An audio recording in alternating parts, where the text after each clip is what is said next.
আমরা তাহলে শুনি আল্লাহ তাআলা কি বৈশিষ্ট্যের কথা বললেন যেগুলো ধারণ করলে আমরা জান্নাতুল ফেরদাউসের ওয়ারিস হব।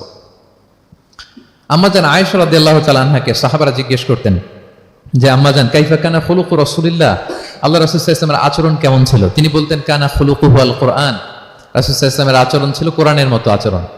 সাহাবারা যখন আরো ইন ডিটেইল জানতে চাইলেন তখন আম্মাজান আয়েশা বললেন তোমরা সূরা মুমিনুনের প্রথম 10 আয়াত পড়ো। এই 10 আয়াতে যা যা আল্লাহ বলেছেন এটাই ছিল খুলুকু রাসূলিল্লাহ, এটাই ছিল বিশ্বনবীর আচরণ।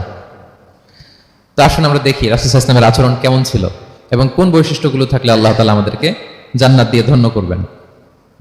সূরাতুল মুমিনুনটা আল্লাহ তাআলা শুরু করছেন ক্বাদ আফলাহাল মুমিনুন আল্লাযীনা হুম ফি সলাতিহিম খাশিউন, অর্থাৎ সফল হয়েছে তারা, ঈমান এনেছে যারা। প্রথম আয়াতের অর্থ হচ্ছে ক্বাদ আফলাহাল মুমিনুন, বিশ্বাসীরাই সফল হয়েছে। আল্লাহ তাআলা সফলতার মানদণ্ড এখানে ফিক্স করেছেন, ক্রাইটেরিয়া ফিক্স করেছেন ঈমান, বিশ্বাস, যেটা সবচাইতে দামি। সবচাইতে দামি কি? ঈমান, সবার উপরে ঈমান। এজন্য যারা ঈমান এনেছে আল্লাহর উপর, যারা বিশ্বাস স্থাপন করেছে তারাই সফল হয়েছে। তো এই বিশ্বাসীদের কিছু গুণাবলী থাকতে হবে, কিছু ফিচার থাকতে হবে, তবেই তারা জান্নাতের ওয়ারিস হবে। সেগুলো কি আল্লাহ শুরু করছেন। আল্লাহ বললেন প্রথম বৈশিষ্ট্য হচ্ছে আল্লাযীনা হুম ফি সলাতিহিম খাশিউন।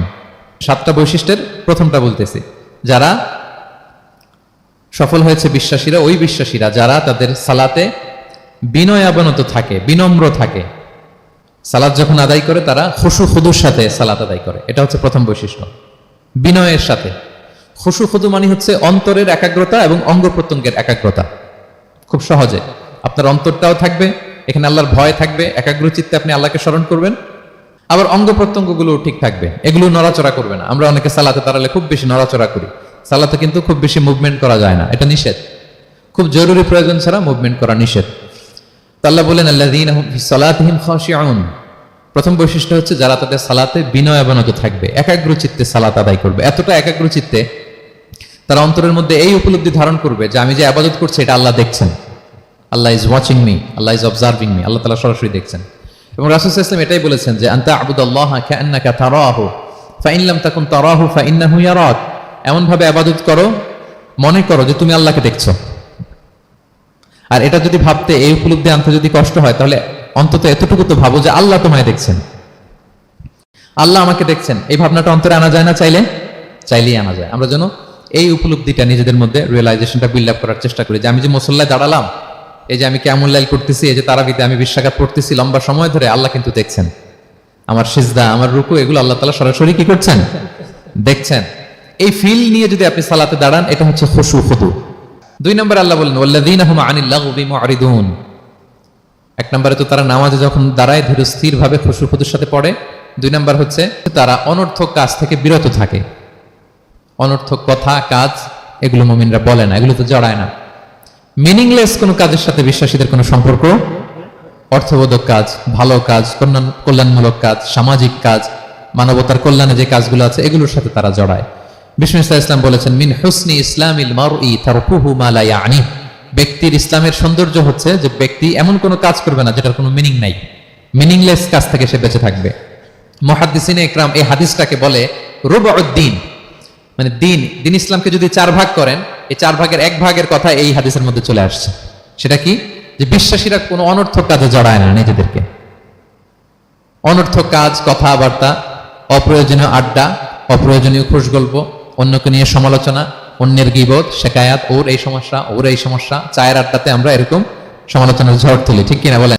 তাহলে বিশ্বাসীরা কোনো অনর্থক কাজে জড়ায় না, মিনিংলেস কাজে জড়ায় না। তারা ভালো কাজে, কল্যাণের কাজে জড়ায়। মিনিংলেস কোনো কথাও বলে না, কারণ তারা জানে মা ইয়ালফিদু মিন কাউলিন ইল্লা লাদাইহি রাকিবুন আতীদ। আমরা যা বলি, মুখ নিঃসৃত যা বের হয়, এটাকে লিখে রাখার জন্য একদল ফেরেশতা আছে, রাকিব পর্যবেক্ষণকারী, আতীদ একেবারে প্রহরীর মতো আছে। বললেই টুকে নেয়, বললেই টুকে নেয় সব। সূরা ইয়াসিন আল্লাহ বলেন ওয়া কুল্লা শাইইন আহসাইনাহু ফি ইমামিন মুবিন। আমি ইমামুম মুবিন নামক এক দালিলি রেজিস্ট্রি খাতায় সবকিছু তুলে রাখছি, সব পাই টু পাই আপনি পাবেন। আপনি অবাক হবেন, মালি হাযাল কিতাবি লা ইগাদিরু সাগীরাতান ওয়ালা কাবীরাতান ইল্লা আহসাহা। এটা কেমন আমলনামা, ছোট্ট ভালো কাজ করেছে ওইটাও আছে, ছোট্ট খারাপ করেছে ওইটাও আছে। অবাক হবেন আপনি, সব আল্লাহ তাআলা সেখানে তুলে রাখবেন। তো বিশ্বাসীরা কোনো অনর্থক কথা কাজের সাথে জড়ায় না, এজন্য, কারণ তারা জানে এগুলো সব রেকর্ডেড। বিশ্বাসীদের 2 নম্বর বৈশিষ্ট্য ওয়াল্লাযীনা হুম আনিল লাগবি মুরিদুন, বিশ্বাসীরা অনর্থক কাজে জড়ায় না। 3 নম্বর হচ্ছে ওয়াল্লাযীনা হুম লিযাকাতি ফাইলুন, বিশ্বাসীরা তাদেরকে যদি আল্লাহ তাআলা ধন সম্পদ দিয়ে সমৃদ্ধশালী করে তারা যাকাত দেয়। আমরা যে যাকাত দেই এটাকে আমরা করুণা করি বলেন তো? না, যাকাত হচ্ছে গরিবের হক। ওয়াফি আমওয়ালিহিম হাক্কুন লিসাইলি ওয়াল মাহরুম, আল্লাহ বলে ধনীদের সম্পদে গরিবদের অধিকার আছে। তা আপনি যখন কারো অধিকার দিলেন আপনি কি তার প্রতি করুণা করলেন? হ্যাঁ, অধিকার কি করুণা বলেন তো? না, আপনার সম্পদে গরিবের অধিকার, আপনি করুণা করেন নাই, বরং আপনার থেকে যাকাত নিয়ে ওই গরিব আপনাকে করুণা করে গেছে। কারণ যাকাত নেয়া তার জন্য আবশ্যক না, আপনার দেয়া আবশ্যক। ও যদি বলে আমি যাকাত নিব না, তো আপনি কারে দিবেন? ও যাকাত গ্রহণ করে আপনাকে বাঁচালো, তাহলে credit goes to them, thanks goes to them. ইসলাম চায় এই যে অর্থনৈতিক তারল্য এটা সমাজে সবার কাছে থাক, এক পাশে গাছতলা আরেক পাশে পাঁচতলা, এরকম বিভাজন ইসলাম চায় না। ইসলাম চায় সবার হাতে টাকা পয়সা থাক। কাইলা ইয়াকুনা দুলাতান বাইনাল আগনিয়াই মিনকুম, টাকা পয়সা যেন শুধু ধনীদের মধ্যে সার্কুলেট না হয়, সবার কাছে যেন যায়। এজন্য আল্লাহ বলেন তোমাদের সম্পদে গরিবের অধিকার আছে। এটা করুণা না, এটা অধিকার। আর যদি এই ফরজ ইবাদত আপনি আদায় না করেন আল্লাহ বলেন কঠিন শাস্তি তোমাদের জন্য অপেক্ষা করছে। আল্লাযীনা ইয়াকনিজুনা আয-যাহাবা ওয়াল ফিদ্দাতা ওয়া লা ইউনফিকুনহা ফি সাবিলিল্লাহ ফাবাশশিরহুম বিআযাবিন আলীম। স্বর্ণ জমায়, রূপা জমায়, ব্যাংক ব্যালেন্স, যাকাত দেয় না, তাদের জন্য কঠিন আযাব, কঠিন আযাবের সুসংবাদ দিয়েছেন আল্লাহ। এই সম্পদগুলোকে লোহার খুন্তি বানিয়ে জাহান্নামের আগুনে পোড়ানো হবে। 3 জায়গায় ছাকা দেওয়া হবে, ফি তুকওয়া বিহা জিবাহুহুম, কপালে, পাজরে, পিঠে। আর বলা হবে হাযা মা কানাসতুম, এগুলো তুমি জমায় রাখছিলে, দাও নাই মানুষকে। Bank balance, FDR, fixed deposit, price bond, এটা সেটা দাও নাই তুমি। আর হাদিসে এসেছে সোজা আন আকরা, টেকো সাপ হবে, মোস্ট ভেনোমাস স্নেক। সাপের মাথায় কিন্তু চুল গজায়, জানেন? সাপের মাথায় পশম আছে, কিন্তু যেই সাপের যেটা বেশি বিষাক্ত এটার মাথায় পশমও থাকে না বিষের কারণে। এরকম সাপ ওই সম্পদগুলো সাপ হয়ে ছোবল মারবে আর বলবে আনা মালুক, আমি তোমার প্রাইস বন্ড, আমি তোমার ব্যাংক ব্যালেন্স, আমাকে খাওয়ার জন্য তো রাখছিলে, আজকে উপভোগ করো। আল্লাযীনা হুম লিযাকাতি ফাইলুন, 4 নাম্বার হচ্ছে তারা যাকাত দেয়। 5 নাম্বার 6 নাম্বার আল্লাহ এক আয়াতে বলে ফেলেছেন ওয়াল্লাযীনা হুম লিআমানাতিহিম ওয়া আহদিহিম রাউন, বিশ্বাসীরা আমানতের হেফাজত করে আর কথা দিলে কথা রাখে। 5 নাম্বার হচ্ছে আমানতের খেয়ানত করে না বিশ্বাসীরা, কারণ আমানতের খেয়ানত করে এটা মুনাফিকের আলামত। ইযা তুমিনা খানা, বিষ্ণু বললেন মুনাফিকদের বৈশিষ্ট্য হচ্ছে ওদের কাছে আমানত রাখলে ওটা আর পাওয়া যায় না পরে। তুমান তুআদ্দুল আমানাতি ইলা আহলিহা, আল্লাহ বলেছেন যার আমানত তাকে বুঝিয়ে দাও। বিষ্ণু ইসা ইসলামকে মক্কার লোকেরা 2টা উপাধি দিয়েছিল, এক হচ্ছে আস-সাদিক, 2 হচ্ছে আল আমিন।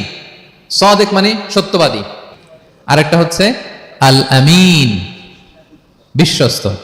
এতটা বিশ্বস্ত যে বিষ্ণু ইসা ইসলাম মক্কা থেকে মদিনায় যেদিন হিজরত করতে যাবেন আমানতের জিনিসগুলো উনি আলী রাদিয়াল্লাহু তাআলা আনহুর কাছে রেখে গিয়েছিলেন। এত এত আমানতের সম্পদ ওনার ঘরে ছিল। এই ডিপোজিট বুঝিয়ে দিতে আলী রাদিয়াল্লাহু তাআলা আনহুর টানা 3 দিন সময় লেগেছে মক্কাবাসীদের আমানত বুঝিয়ে দিতে। সো যার আমানতদারিতা নাই তার ঈমান নাই। বিষ্ণু বলেছেন লা ঈমানা লিমান লা আমানা চালা, যার আমানতদারিতা নাই ওর ঈমানই নাই। এবং আমানত ধ্বংস হয় এটা কিয়ামতের আলামত। ইযা দুইয়াতিল আমানাতু ফান্তাযিরিস সাআ, যখন আমানত নষ্ট হবে তোমরা কিয়ামতের অপেক্ষা করো। এখন বলেন এই আমানতের ব্যাপারে জিজ্ঞেস করা হবে। বিশ্বাসীদের বৈশিষ্ট্য তারা আমানতকে হেফাজত করে, আমানত রক্ষা করে, আমানতের খেয়ানত তারা কোশ্চিনকালেও করে না। 6 নাম্বার হচ্ছে ওয়া আহদিহিম রাউন, বিশ্বাসীরা কথা দিলে কথা রাখে, তারা ওয়াদার খেলাফ করে না। ওয়াদার খেলাফ করাও কিন্তু মুনাফিকের আলামত। ওয়া ইযা ওয়াআদা আখলাফা, ওয়াদা দিলে মুনাফিকরা এটা খেয়ানত করে, তারা কথা দিয়ে কথা রাখে না। এবং আপনি কাউকে কথা দিয়ে যদি না রাখেন এরকম প্রত্যেকটা প্রমিস কমিটমেন্টের ব্যাপারে আপনি জিজ্ঞাসিত হবেন। আল্লাহ বলেন ওয়া আউফু বিল আহদি ইন্নাল আহদা কানা মাসউলা, কথা দিলে কথা রাখো। ছেলে মেয়েদের কথা দিলে কথা রাখবেন, বন্ধু বান্ধবদেরকে কথা দিলে কথা রাখবেন, স্ত্রীকে কথা দিলে কথা রাখবেন। প্রমিস দিলে এটা রাখতে হবে, কারণ এর ব্যাপারে জিজ্ঞেস করা রাখি। সবশেষে 7 নাম্বার আল্লাহ বলেন ওয়াল্লাযীনা হুম আলা সালাওয়াতিহিম ইউহাফিজুন, বিশ্বাসীরা তাদের সালাত হেফাজত করে। একটু খেয়াল করে দেখেন 7টা গুণের প্রথমটাও কি নিয়ে? সালাত নিয়ে, আবার শেষটাও। তার মানে কি বোঝা গেল? এটা বেশি গুরুত্বপূর্ণ না কম গুরুত্বপূর্ণ? সব নষ্ট হতে পারে, মুমিনের নামাজ নষ্ট হতে পারে, নামাজকে হেফাজত করতে হবে। হাফিজু আলাস সালাওয়াত, আল্লাহ বললেন তোমাদের নামাজগুলোকে তোমরা হেফাজত করো। আগের যুগের উম্মতেরা সিনাগোগে না গেলে ইবাদত করতে পারতো না, চার্চে না গেলে ইবাদত করতে পারতো না, কিন্তু আমরা মসজিদেও নামাজ পড়তে পারি, বাইরেও পড়তে পারি। 5টা বিশেষ বৈশিষ্ট্য আল্লাহ তাআলা বিশ্বনবী সাল্লাল্লাহু আলাইহি ওয়াসাল্লামকে দিয়েছিলেন। এর মধ্যে একটা হচ্ছে জুইলাত লি আল আরদু কুল্লুহা মাসজিদান ওয়া তাহুরা। আল্লাহ আমার জন্য পুরো জমিনটারে মসজিদ বানাই দিয়েছে। এই নামাজ নিয়ে কোনো এক্সকিউজ চলবে না। No excuse will be granted that day. দাঁড়িয়ে পড়তে পারেন না, বসে পড়তে হবে। বসে পারেন না তো শুয়ে পড়তে হবে। শুয়ে পারেন না তো ইশারায় পড়তে হবে। ওযুর জন্য পানি নাই তো তায়াম্মুম করে পড়তে হবে, ঠিক কি না? হাফিজু আলাস সালাওয়াত, সালাতের ব্যাপারে সচেষ্ট হও, কারণ এটা প্রথম হিসেব চাইবেন আল্লাহ। আল্লাহ বলেন আউয়ালু মা ইউহাসাবু বিহিল আবদু ইয়াউমাল কিয়ামাতি আস-সালাহ। কিয়ামতের সর্বপ্রথম হিসেব হবে নামাজের। আওয়াজ করে বলেন কিসের? নামাজের। ফাইন সালুহাত সালুহা সাইরু আমালি। নামাজের হিসেব যদি সহজ হয় সব সহজ, আর নামাজের হিসেব যদি গন্ডগোল হয় পুরো আমল নামায় গন্ডগোল লেগে যাবে। প্রিয় ভাইরা, তাই আমরা যেন সালাতের ব্যাপারে যত্নবান হই, আমরা যেন খুশু খুদুর সাথে সালাত পড়ি, আমরা যেন অনর্থক কথাবার্তা কাজ থেকে যেন বেঁচে থাকি। আল্লাহ যাদেরকে আমাদেরকে সম্পদ দান করেছেন আমরা যেন ফরজ যাকাতটুকু আদায় করি, আমরা যেন আমানতের ব্যাপারে সাবধান হই, সচেতন হই, আমানতকে যেন রক্ষা করি, আমরা যেন কথা দিলে কথা রাখি, এবং যে কোনো মূল্যে আমরা যেন সালাতকে হেফাজত করি। আমি 7টা গুণের কথা বললাম, যারা এটার উপর আমল করবে, যারা এটা নিজের মধ্যে ধারণ করবে, আল্লাহ বলেন উলাইকা হুমুল ওয়ারিসুন, এরা ওয়ারিস, আল্লাযীনা ইয়ারিসুনাল ফিরদাউসা হুম ফিহা খালিদুন, তারা জান্নাতুল ফিরদাউসের ওয়ারিস হয়ে যাবে।